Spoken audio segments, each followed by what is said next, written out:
Let's build a complete TypeScript project from scratch.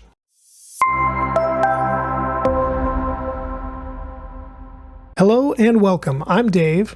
Today we will build a complete TypeScript project, and I'll provide links to all resources in the description below. I'll also provide a link for you to join my Discord server where you can discuss web development with other students, and you can ask questions that I can answer and receive help from other viewers too. I look forward to seeing you there. The project we will be building today is great for TypeScript beginners, and we'll be focusing on fundamentals. I'll also structure this project with smaller goals, so if you already know TypeScript or you've been completing my TypeScript tutorial series, you can use each section as a code challenge and then compare to the solution that I provide. We'll be building a simple list application like you see here, and of course you can add an item to the list, you can check items off of the list, you can delete an item, or you can clear the entire list. So let's get started. The first thing you're going to need is Node.js. So if you do not have Node.js installed on your system, download the recommended for most users version that you see right here. Currently, as of the making of this video, that's 18.12.1.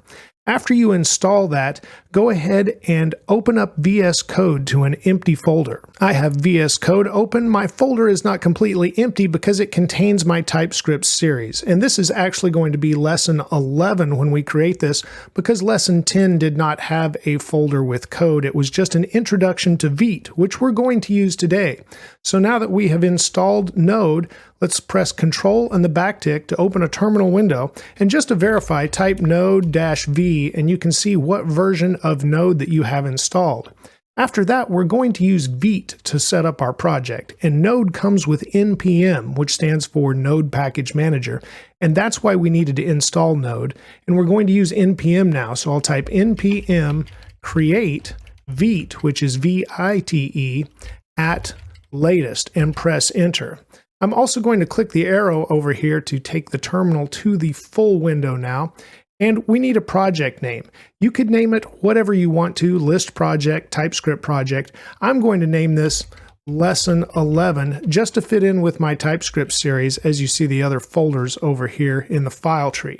After that, I'll press enter, and we're going to choose vanilla today because our TypeScript will compile to vanilla JavaScript. After we press enter there, we can choose JavaScript or TypeScript. Let's arrow down and choose TypeScript. And now we're ready to go ahead and complete the commands that it shows us right here. Right now we have the lesson 11 folder, so we need to type cd, which will put us into that directory, change directory essentially, lesson 11, press enter, and now you can see from what we have here that we're now in that lesson 11 folder in the terminal. After that, we need to type npm, and we could just type I, which stands for install, and press enter. And after that, it will quickly set up our project for us. And we can go ahead and type npm run dev, and it will start our project. And you can see our project is now at localhost and port 5173. I mouse over, it will say Control plus click to follow that. So I'll do that. I'll press Control and click.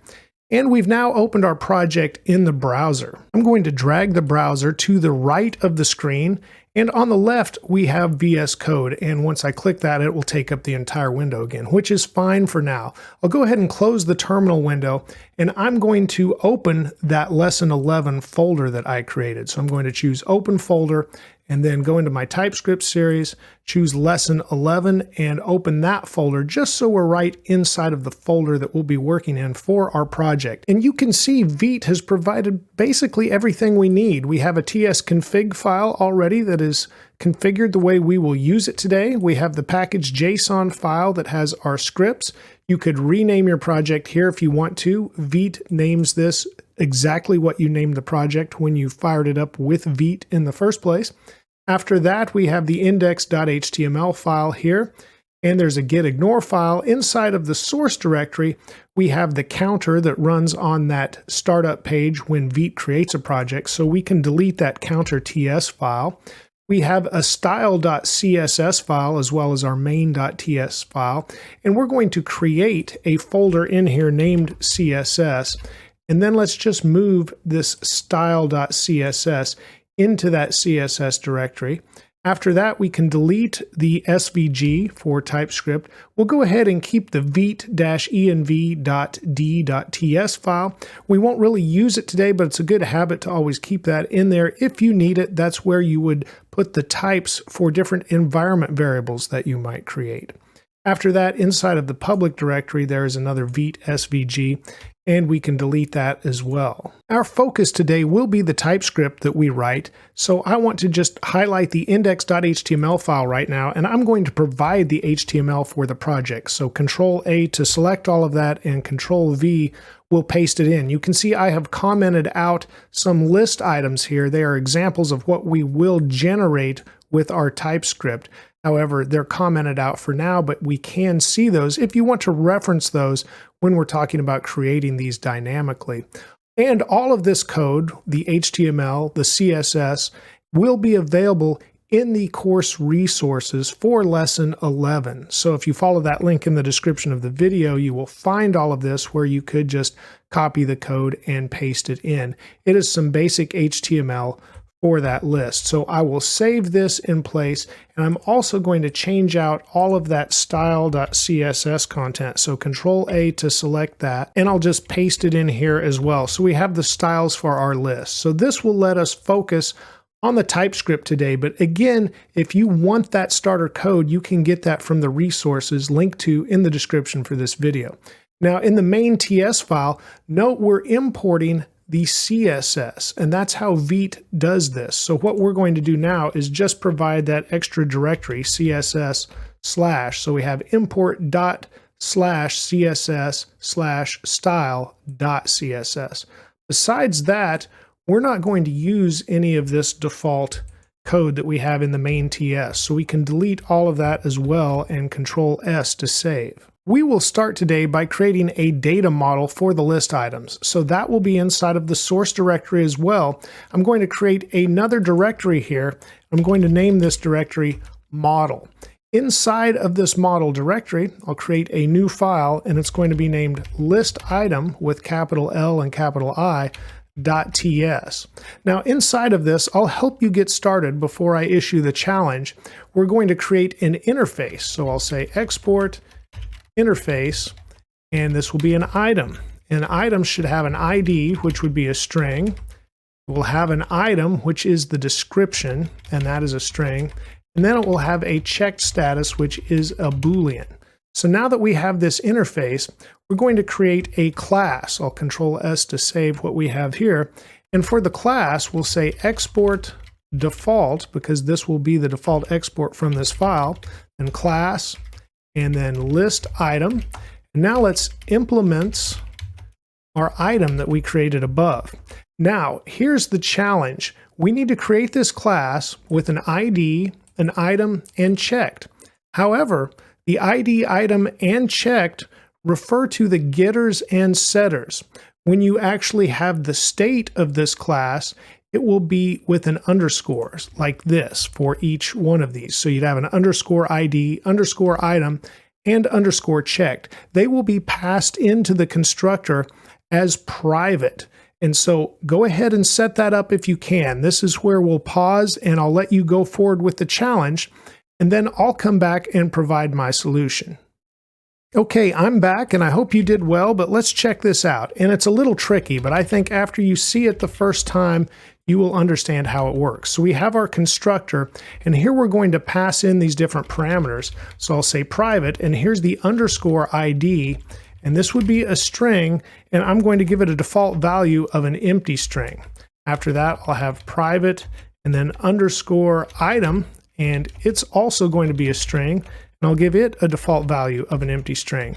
Then I'm going to have private underscore checked, and this is a Boolean, and then I'm going to give it a default value of false.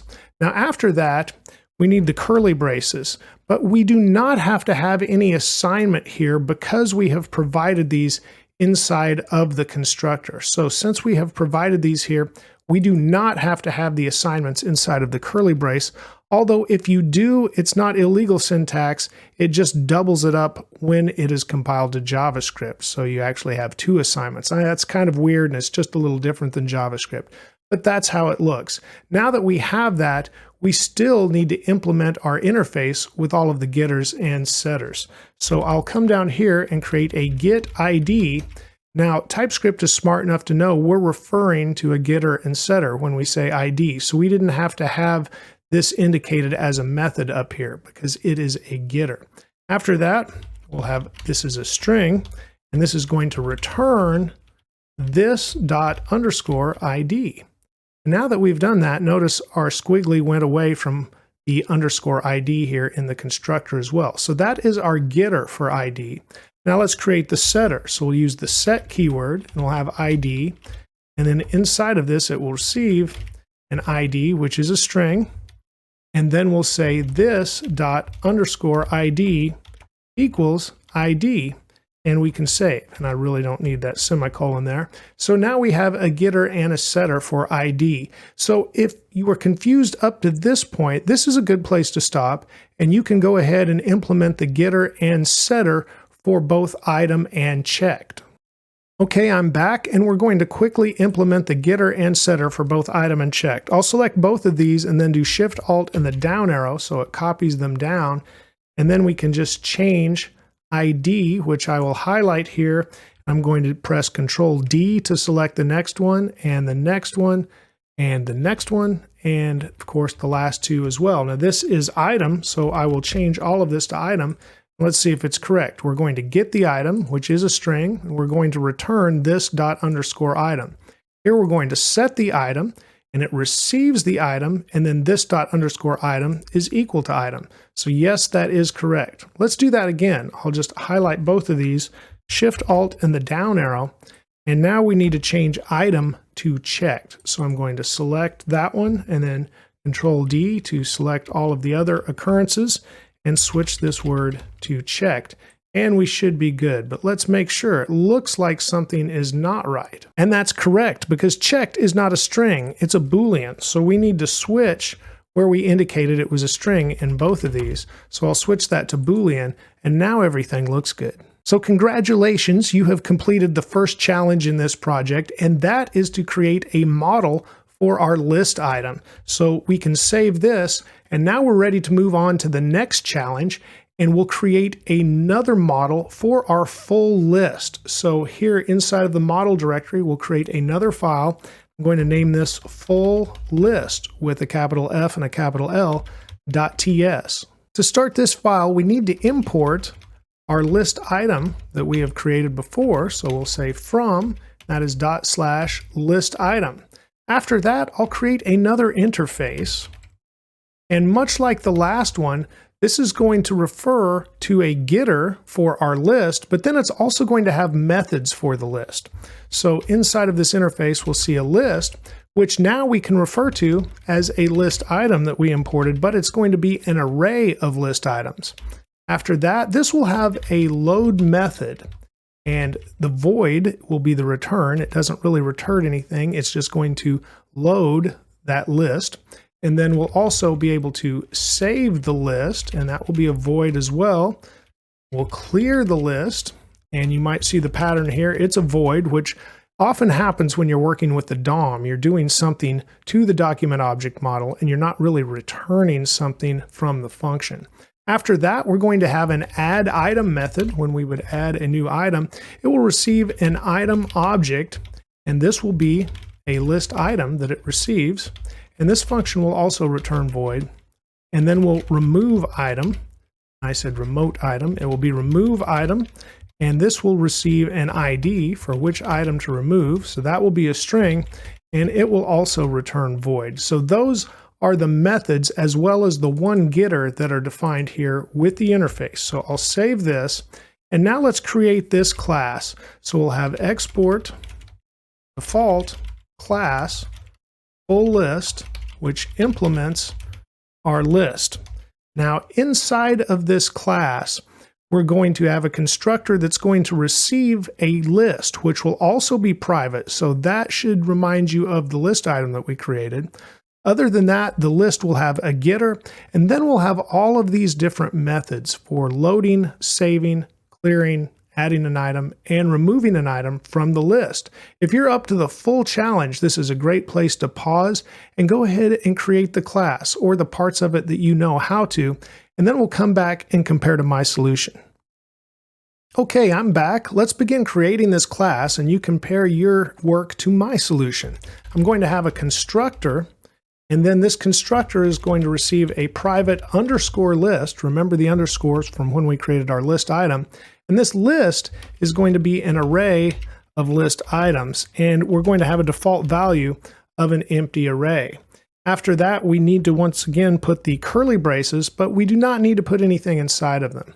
Now, besides this, I'm going to put private in front of the constructor because I'm going to create a singleton, and that means there will only be one instance of this class created, and we'll keep referring to that instance because we'll only have one list in our application.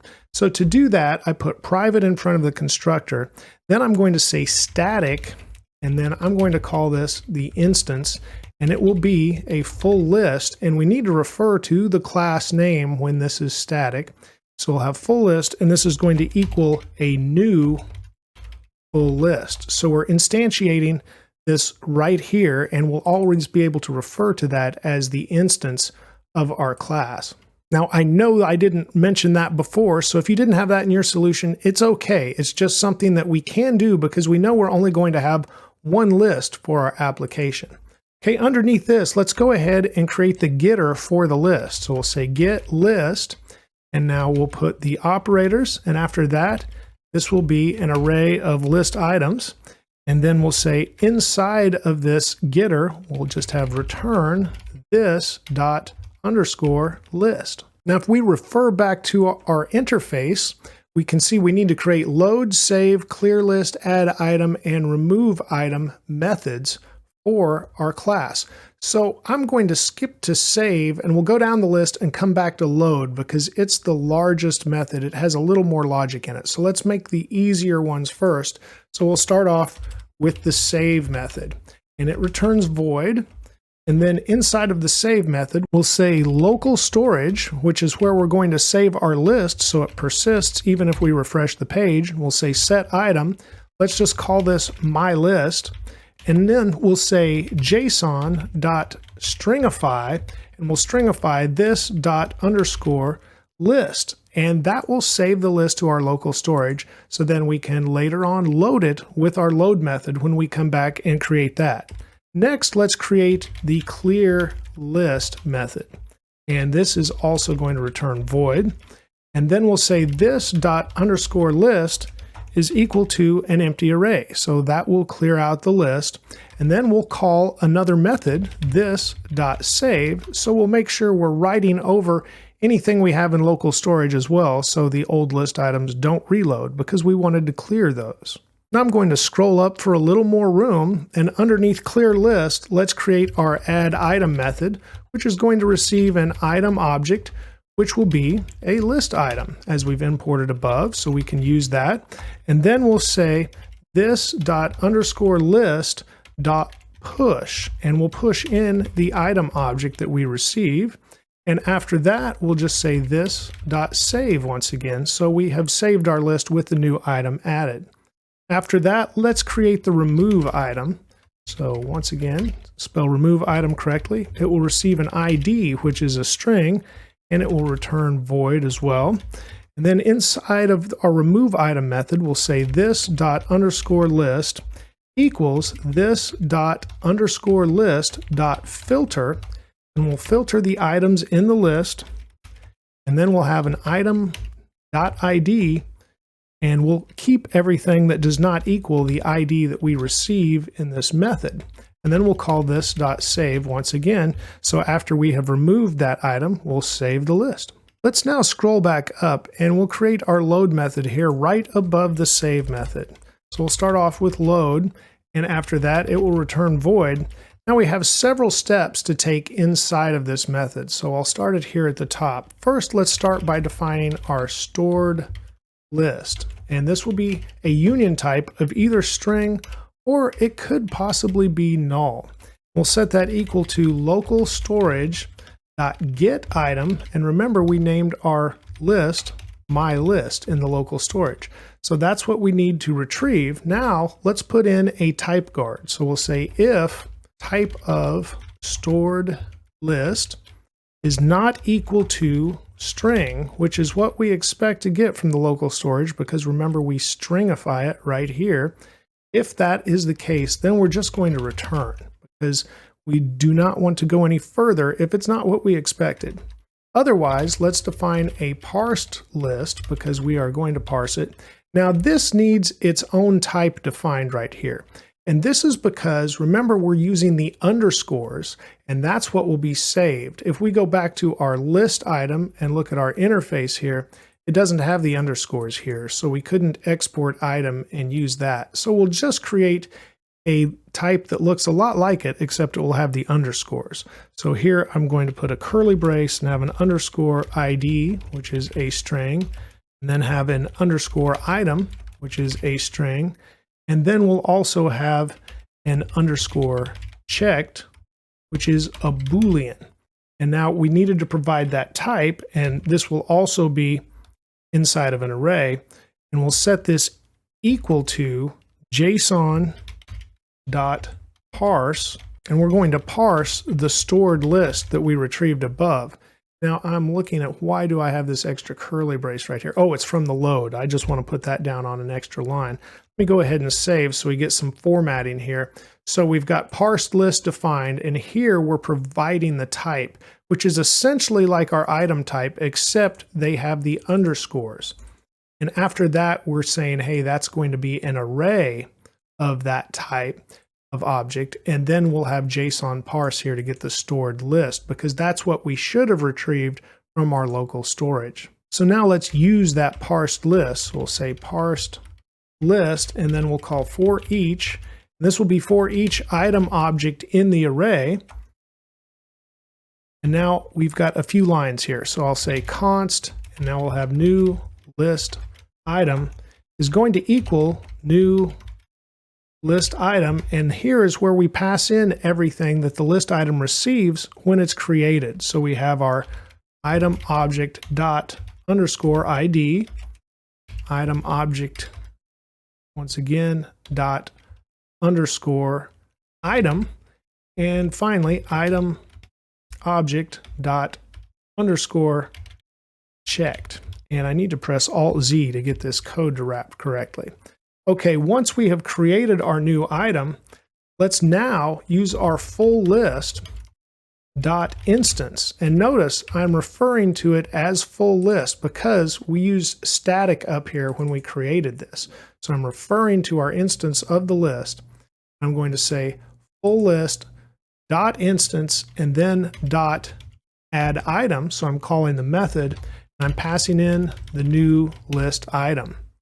And after that, our item should be added. So we've retrieved everything from local storage if it's there. Then we have created new items from that parsed list. And now it looks like I could add some formatting here. I knew something didn't look quite right. Save that again.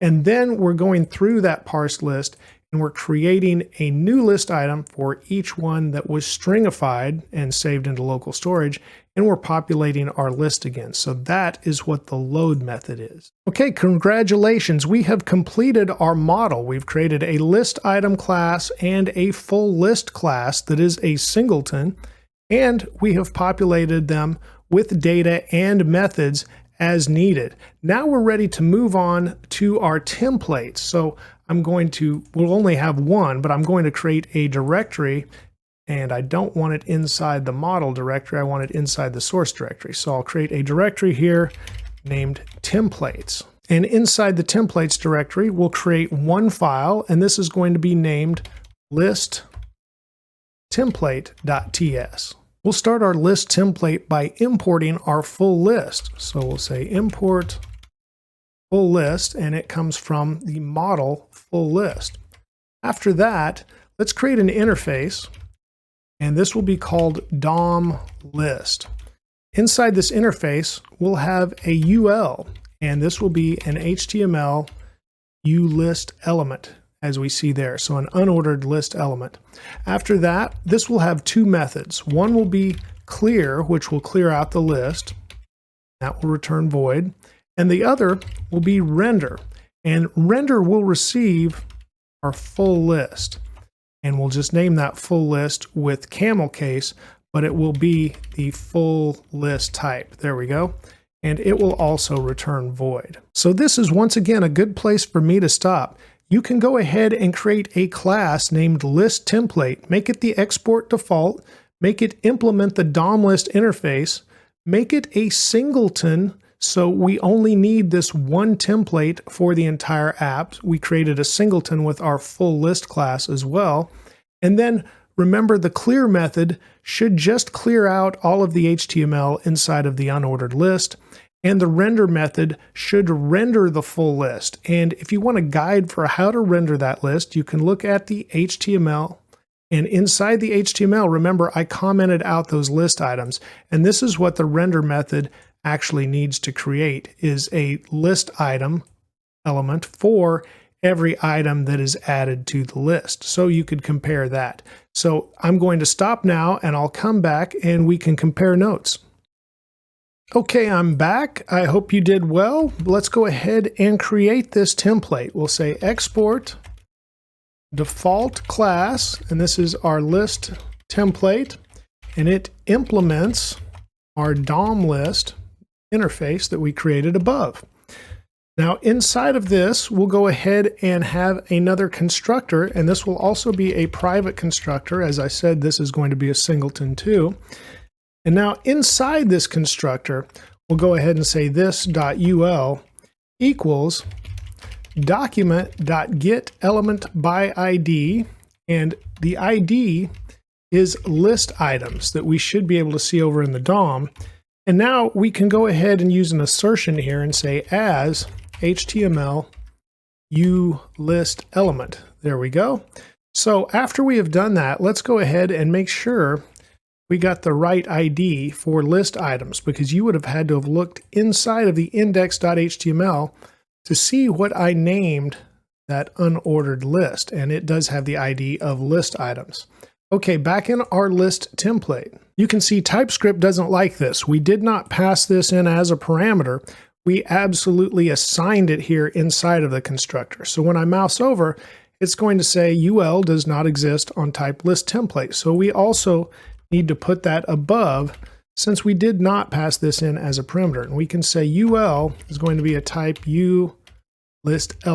There we go. After we've done that, we need to create our methods. Now I think I'll scroll for a little room. The clear method should be fairly short, but the other method, render, will be fairly long. So we'll have our clear method, and it returns void. Inside this, we'll say this.ul.innerHTML, and just set it to an empty string, and that will clear everything out.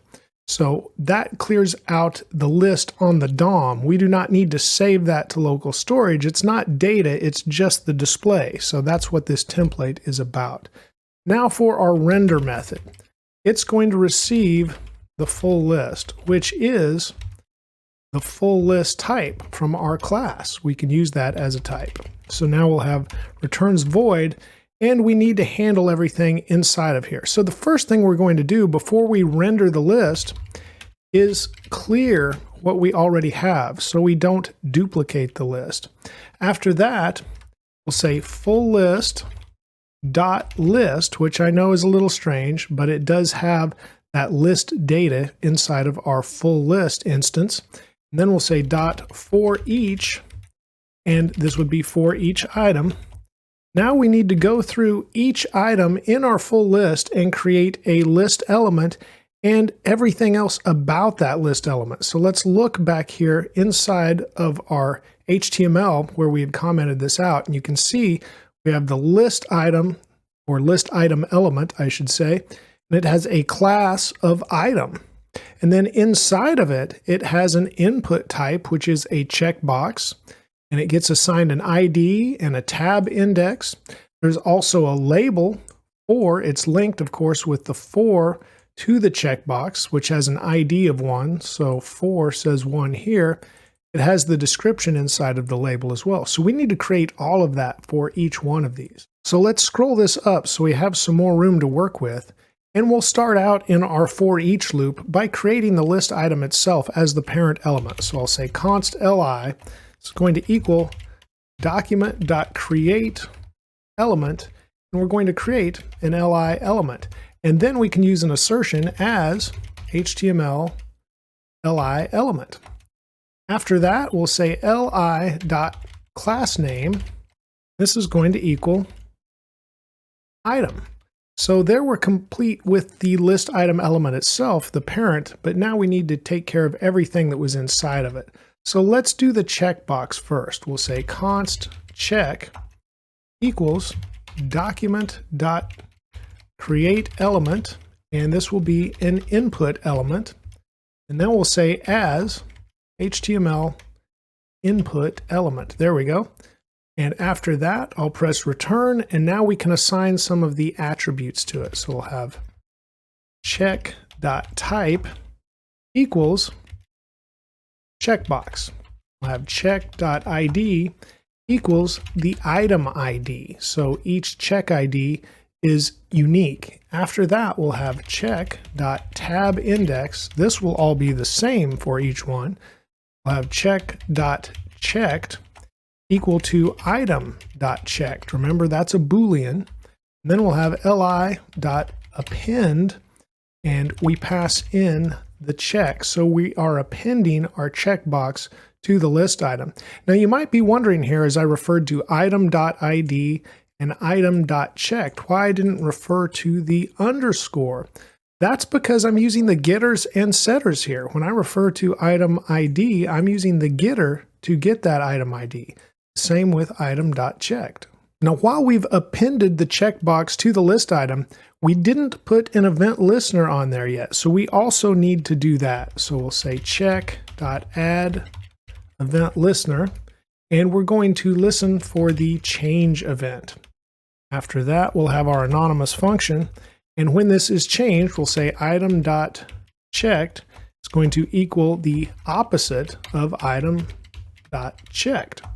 And then we'll say FullList, and we'll call the save method so we update our list, including what is saved into our local storage. Okay, I'll scroll for some more room, and now we need to create the label, which holds the description for each item. So we'll say const label.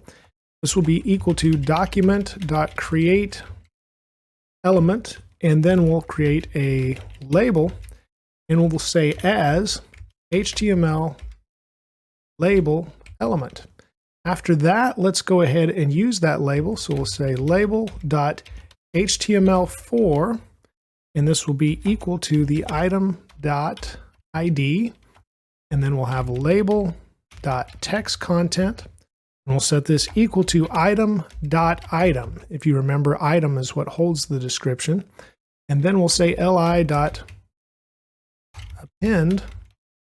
the label. So we'll now attach the label to the list item as well. Now, if I remember correctly, let me look back in the HTML.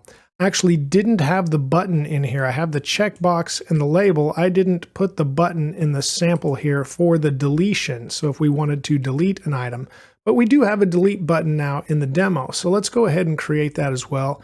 No points off for you if you left it out because I didn't show it in the example there inside of the HTML.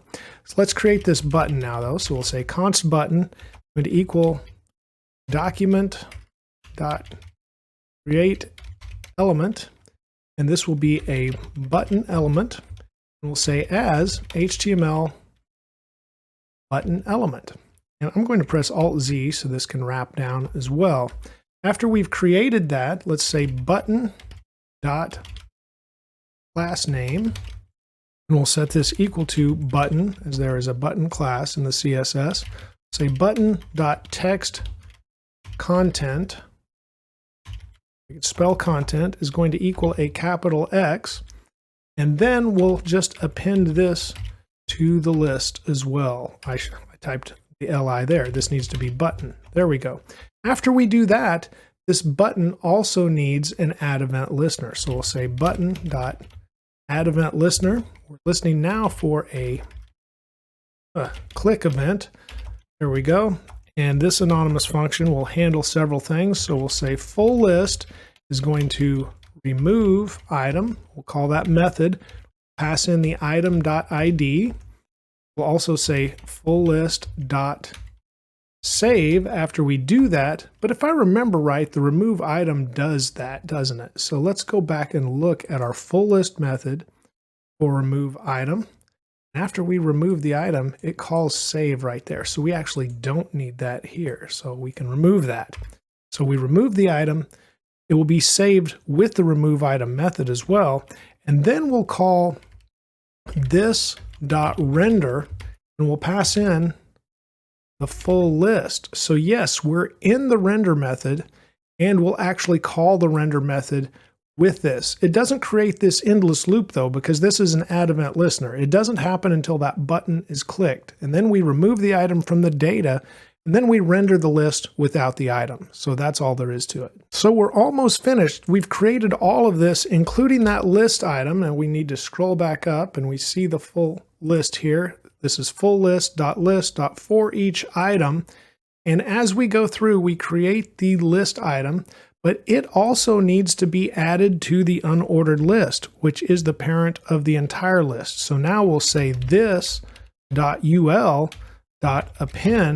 and we'll pass in that li parent that we created. And now we've created our template. We are finished, and this should also be a singleton. So there should only be this one instance of this, and I don't believe we set that above as well. So let's do that. We put private on the constructor, but we need to say static instance, then we'll say list template, which is the type.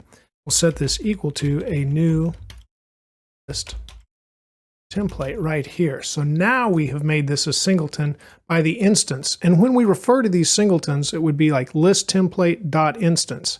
That would be the instance of the list template. With all of our classes complete, we're now ready to pull our app together inside of the main.ts file. So besides importing the CSS, we need to import everything we've just created. So we'll say import full list, and that comes from model full list. After that, let's import list item, and that comes from model list item. And then let's import our list template, which comes from templates, and then list template. Now let's create an init app function. So const init app, and this is just going to be a function that is void as well. And inside of this function is where we will add event listeners and do everything else that we need to fire up our app. However, to start this, we need to put this underneath our definition, and we'll say document.add event listener. So we're adding a listener to the document itself, and we're listening for the DOM content loaded event. And when that happens, we'll call init app. Now I know we can defer inside of the script tag of JavaScript as well. I've just been in the habit of doing this for a long time. And this essentially says we're not going to run our JavaScript until this DOM content is loaded. We make sure those elements exist before we try to interact with them. And now inside our init app function, let's start by getting the instances that we have created for the full list and the list template. So we'll say const full list equals our full list dot instance, and that is our singleton. And we'll also say const template, and this is going to equal our list template dot instance as well. After that, let's go ahead and get our form, because we need to listen for the submit event. So we'll say const, and I'm going to say this is the item entry form. This is going to be equal to document.get element by ID, and I also named the ID item entry form. And now we'll say as HTML form, not controls collection. I just need HTML form element. There we go. And I'll press enter. I'm going to press Alt Z so that wraps down as well. And after that, we need to go ahead and add an event listener to this form. So I'm going to say item entry form dot add event listener. I'm going to listen for the submit event. This will receive an event, and we can define here You could use inference, of course, but we can just spell it out that it is a submit event, which you would think you could tell from that as well, but we might as well do it. After that, we'll just say void, and inside of this function is where we'll do several things when a new item is submitted to the form. The first one we'll do, so we might as well put here, is prevent default. So the form doesn't reload the page, because that would be the default behavior. I'm not going to do the rest for this listener right now, so we'll come back to that. Now let's go ahead and add a listener to that clear items button that we also have. So I'll say const clear items equals document.getElementById. And this is our clear items button, I believe is what I named. And we could look back in the index.html for that as well. So here's the clear. It is the clear items button. Just to confirm. Okay, back inside of our main.ts, it's the clear items button. And then we'll say as HTML button element. I'm going to scroll for some more room. And now we'll have our event listener, clear items. Add event listener, and now we're listening for a click on that button. Then we'll call this function that is void, and inside of this function we'll have the FullList.clearList method called. So we'll clear that out when the clear button is pressed. Then we'll also, that's the data we've cleared out, we'll also clear the display, which is our template. So we'll call clear there as well. Now remember, these are both listeners, the submit and the clear items buttons, so they do not happen right away. But what does happen right away is loading the list. So we need to call FullList.load in this init app function. And then we also need to call template.render, and we pass in the full list. And this is where we can see TypeScript is helping us out. For example, if we don't pass in the full list here and we mouse over, it says we have a problem because an argument for full list was not provided. So after we have defined those properly in our classes, they guide us through the rest of our app. So now to complete our app, we just need to create this item entry form submit event here and the handler. I guess we need to create the handler actually that will submit that new event. So what we're going to do now is get that new item. So let's confirm our input name. And that was up here above where we have the new item entry. And inside of here we have the input. So it was a new item entry input, but the ID is just new item right there. So that's what we're going to grab. So inside of our event handler, I'm going to say const input, set this equal to document.getElementById. Press the wrong key again. There we go. GetElementById. And this would be the new item. And after that, we can say as HTML input element. And after we have grabbed the input element, we'll say const new entry text. This is going to be a string. We're going to set it equal to the input.value. And then call trim on that so we can trim away any white space that may be there. And then we'll also say if there is no new entry text after that white space is trimmed, let's go ahead and check the length here. If there is no new entry text, we're just going to return. So we're not adding empty items to our list. Now we also need to calculate the item ID. So to do that, we can't just choose the length, because what if we deleted an item in the middle and then our list gets shorter but the numbers are still higher? What we need to do is grab the last item in the list, which should have the highest number, and calculate whatever is one more than that. So we're going to say const item ID, which is a number. This will be equal to the FullList.list, once again, .length. And now let's go ahead and use a ternary statement to finish this out. So if we have a number there, if it does exist, essentially we're going to parse int, get the FullList.list.